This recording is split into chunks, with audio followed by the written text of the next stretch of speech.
and more domination over Miami.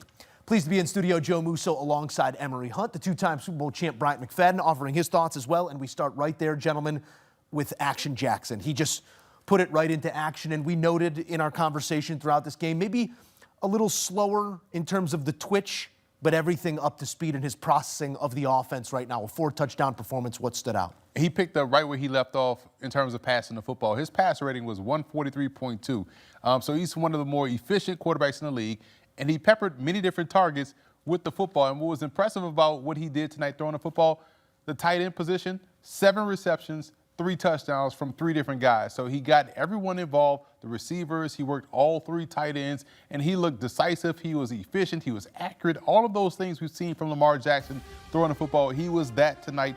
Obviously, the running will come as his hamstring gets closer to 100%, but right now, just as a solo option passer in this offense, he was outstanding, B-Mac. Man, you know what does not get talked about enough with Lamar Jackson? How good he is as a pocket passer. That's what he was tonight. And that's what he had to be, because clearly that hamstring is not 100%. He's good enough for him to go and to be impactful, but it's not good enough for him to be the Lamar Jackson that we've seen throughout his career thus far in terms of running around, the fast, twitchy Lamar Jackson, the burst, the jukey Lamar Jackson. He was not that tonight, but what he did show all of us is if my post-up game, my drive game ain't working, I can make threes. And that's something the league does not want to see, because to Emory's point, he will get healthier. And that twitchy, jukey Lamar Jackson will surface. But when that player surfaced, along with what he did in terms of dissecting and working from within the pocket, good luck. 18 of 23. A quiet 4-touchdown night for Lamar Jackson. You know why it was quiet? Because he was just working from the pocket. He wasn't running around making highlights outside the pocket and becoming a runner. That's why it felt quiet, but yet and still so efficient. 4 touchdowns, 5 incompletions, and the last one coming on a shot down the field. Mac, you make a point about the pocket passing, the capable nature in which Lamar can do that, but it sort of permeates into all that he does as a quarterback. There's this calm, cool collectedness about Lamar Jackson, even coming back from injury. Didn't seem to be rushed or urgent to do anything except operate the offense. How valuable is that in the position they currently are? A game and a half back, but still having a climb back from that 1-5 start.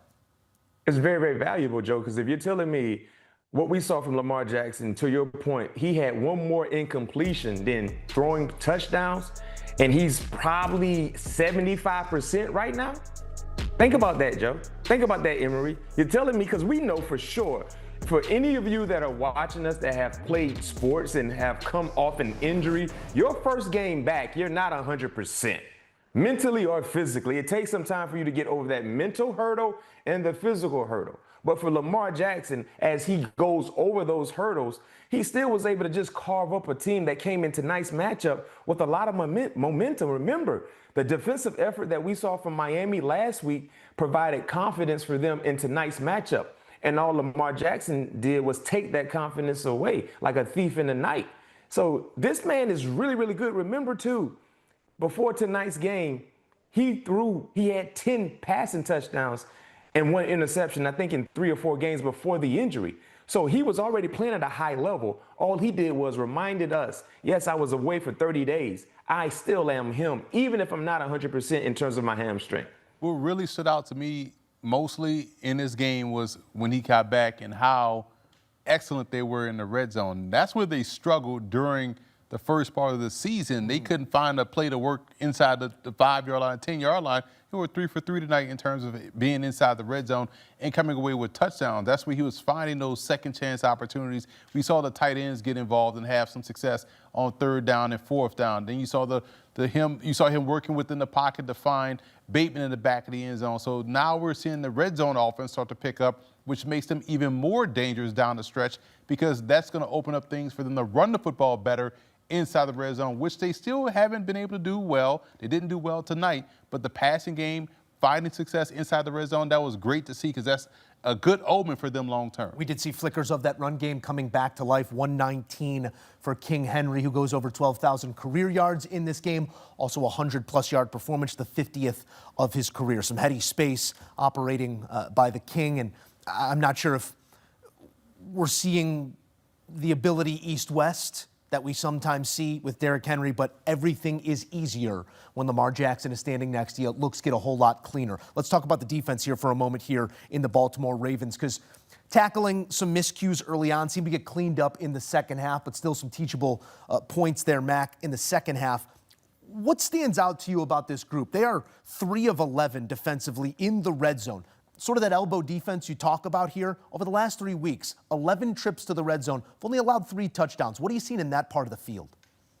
Elbow defense, they're bending, but they're not breaking in the more critical moments. That's what that's all about. And also, too, just the adjustments. Bringing Kyle Hamilton down more in the box has really helped this defense. When you talk about what they were not doing earlier in the year. I mean, if you look at what they did against the Rams, even though that came in a loss, they only allowed 17 points. You look at what they did last week against the Chicago Bears, only 16 points, if I'm not mistaken. Tonight, only 6 points. They have really buckled down and played some of their best football in red zone opportunities. To your point, 0 for 3, the Dolphins were in the red zone area. Remember, guys, the Dolphins had over 200 yards total in the first half. Only 6 points.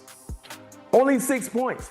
That's winning football. So we just highlighted how good Lamar Jackson looked, even though he's not 100% healthy. But we can't not forget the job they've done on the defensive side as well, in terms of executing and, most importantly, not allowing touchdowns like they allowed in the first month and a half of the season. Through weeks 6 through 9, 13 points per game. They're getting better right now, and there have been some adjustments. It's one that we talked about pregame. Emory, you talked about Kyle Hamilton, what B-Mac just alluded to, bringing him down into the box. But not just that, he was lining up as an edge rusher. It wasn't mug looks. It wasn't blitzing off edge. He almost had his hand in the ground in certain moments. What have you made of the schematic changes that they've made around number 14 and his ability? They're taking advantage of his length. And when you have guys that are long and athletic, you see this with defensive ends. You're able to set that physical edge. We saw him blow up a reverse play, but the rest of the team didn't get back there to rally for him. Otherwise, it would have been a 6-yard loss. But you're seeing him play physical because of his length. You're seeing his length combined with his athleticism and speed blow up rushing angles because he's able to slice through the offensive line and get to the backfield and be disruptive. You're also seeing him be able to close on a run game going away. So he's chasing down the backside run. He's chasing quarterbacks. He's putting pressure on the quarterbacks. We saw him blitz again like we highlighted in the pregame, where he's faking the stunt and is throwing off the blocking assignment for the running back, thinking, okay, somebody's coming twist. Now he's just faking that and coming right back down Main Street.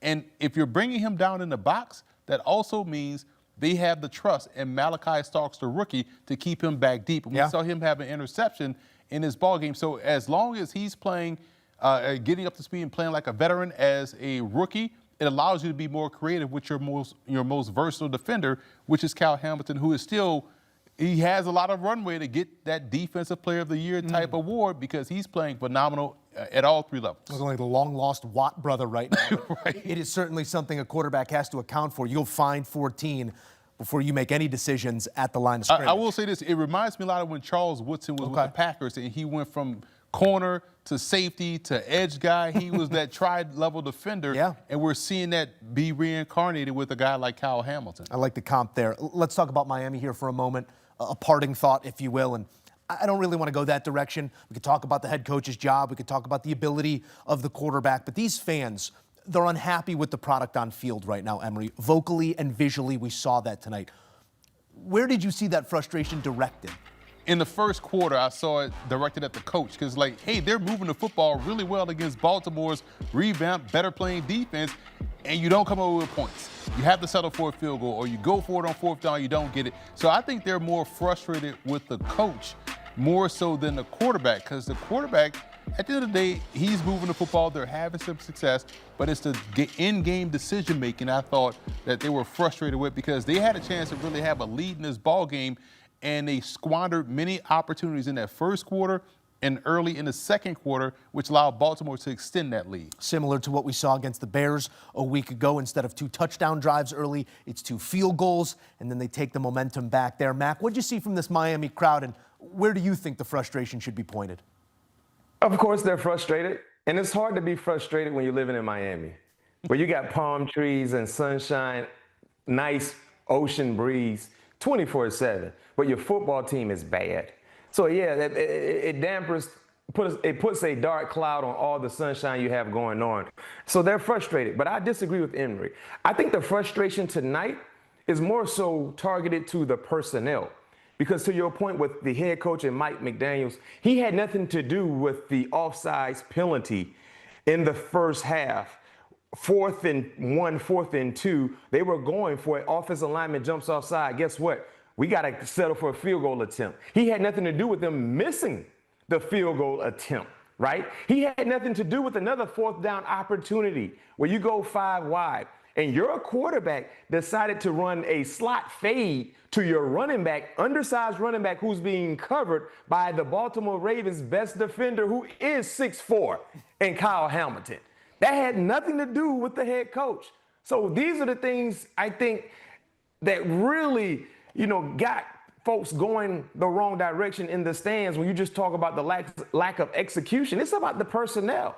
It's about the players now, because I didn't have an issue. I don't know how you guys felt. I didn't have an issue with the play calling offensively for Mike McDaniel, because you said it, Emory, they were moving the ball. They were getting positive yards, but just the undisciplined nature surfaced, the lack of execution surfaced. So when you talk about the personnel and the lack thereof, it puts more of a light on Chris Greer. This is the guy who decided to trade away John Smith, trade away Jalen Ramsey. This is the guy who decided to go ahead and draft Grant instead of drafting Tyler Warren in the first round.